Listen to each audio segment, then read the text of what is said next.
So the CEO for Credit Karma was recently interviewed. It was an interesting video, which I'll most likely drop the link so that you guys can check that out down in the bottom. 3-4 minute interview.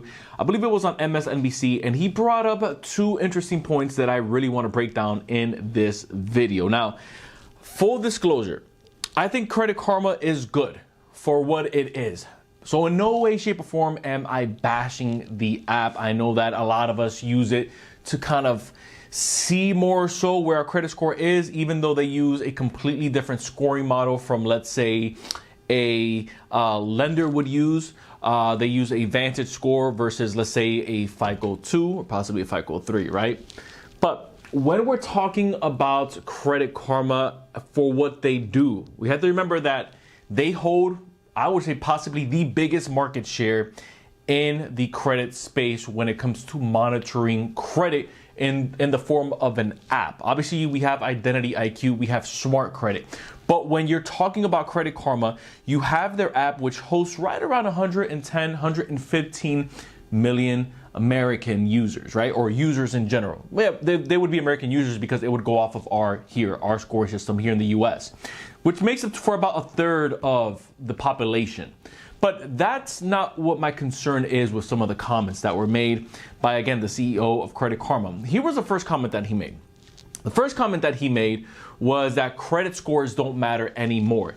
And that part right there isn't so much of a concern. I actually agree with him on that. The reason I agree with him on that is because the way that fintech companies are starting to move into the credit space, we're starting to see a bit of a disruption with the way not just the scoring algorithm works, but how people are getting approved, right? So usually whenever someone is getting approved for a credit card or a line of credit, there's obviously a few different factors that go into place. You obviously have not just your score, right? Usually, good rule of thumb is you want to be over a 720. That's going to open up more opportunities for you to get approved for lines of credit. You want to have no more than, I'd say, 4, possibly 5 new hard inquiries less than 6 months on your credit report. That's another factor. If, let's say, a Chase of 524 rule, which means you can't have 5 new cards open in the last 24 months. We know that that's a rule, right? If maybe you have a Barclays, which means allows you to open up a new line of credit every 24 hours. But the issue with that is that once you start running up too many hard inquiries, they deny you. And then, of course, we have your credit utilization. If it's over 30, 35%, then it starts to diminish not just the amount that you get in credit, but also the chances of you getting approved for credit. So I agree with him to an extent when it comes to credit scores no longer mattering, right? Especially since we have about 75% of Americans have at least one negative item on your credit report that shouldn't even be there. And those are just some stats that I have off the top of my head, just from what I've seen with working with clients and working with different people. And again, and just speaking to other members in this credit space community of what they've seen. But I agree with him in an extent of the credit scores no longer mattering, since fintech companies, kind of like what they're going into, which is similar to a buy now, pay later type of program, right? Where you put a product, you pretty much finance it, and then you'll just start making some lump sum payments on it, or later on down the road. Now, some of the things that I'm seeing with these fintech companies that are also disrupting the space is that they've gotten really good at not necessarily just looking at your score, but also really paying attention to the consumer's behavior, which in my opinion, that tells a better story than someone having a good credit score. Here's why. You can have somebody with an 800 credit score, but that doesn't necessarily mean that they're using their lines of credit. They could just have an 800 score just to have it, right? Maybe 2 lines of credit open. They've had it open for 10 years, but they're not really using it. Maybe they're buying a pack of gum, pumping some gas here and there, and there's nothing wrong with that.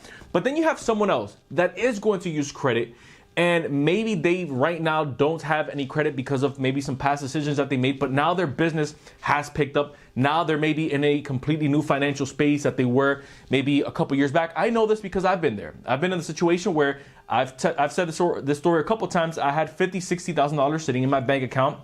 I was trying to rent an apartment with my wife at the time, and I wouldn't get approved for anything because I had made some dumb decisions with my credit, trying to keep my business afloat years prior to that. And obviously, you know that in the rebuilding process, it could take some time. But I say that to say the way that I was starting to run my finances and the way that I was starting to use my money, if they would have gone in there, they would have seen that I was making all of, let's say, the car payments on time. I was making all of my, what was I paying? Utilities at the time for the other place that I was living in. I was paying that landlord his share of the rent at that time. So even though my credit wasn't reflecting it because everything that I just mentioned didn't reflect a credit report, they would have seen that I was responsible, which is what a lot of these fintech companies are doing, where they go into your bank accounts through Plaid system, right? And they see how you're making these payments. That's the first thing, which I kind of agree with him. Credit scores going forward may not matter as much as we think. It's all about the credit profile, which I've also said here on this channel. But the part that I was a little concerned with, they asked him, and maybe this was a little bit of out of context, maybe the angle of the way the question was answered, so I'm maybe going to give him a little bit of grace on this, was, do you think that government should have more of a role in the credit system?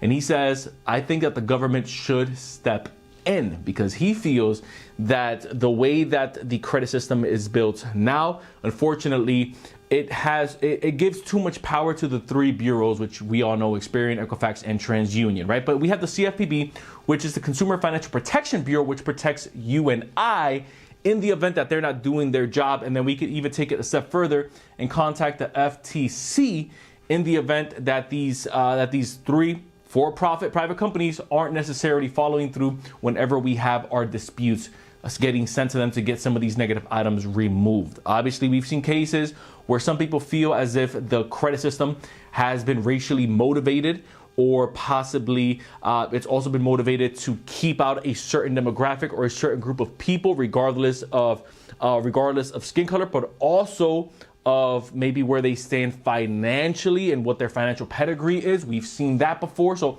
you let me know in the comments. Do you think that the credit system, the way that it's built, it's meant to keep a certain people above water, meanwhile drowning the counterpart group? I believe that if you give the government too much control, and again, this is just my opinion, yes, there needs to be what I call more regulation in place, and them actually following through with what the CFPB is meant to do, and that is to kind of be the big brother, the overseer of these private companies.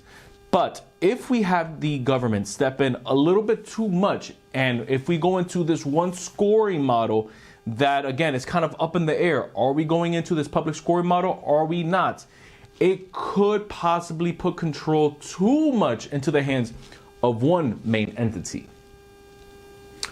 And that's my thoughts on that. I think that if we are going to go about this, we don't necessarily need for it to have a complete revamp in terms of changing powers, because it could go from bad to worse. Again, these are just my thoughts. You let me know what your thoughts are down in the comments. But we do need to have some tighter regulations, and maybe have the CFPB come in and say, you know what, we've put these measures in place and we are going to reinforce it.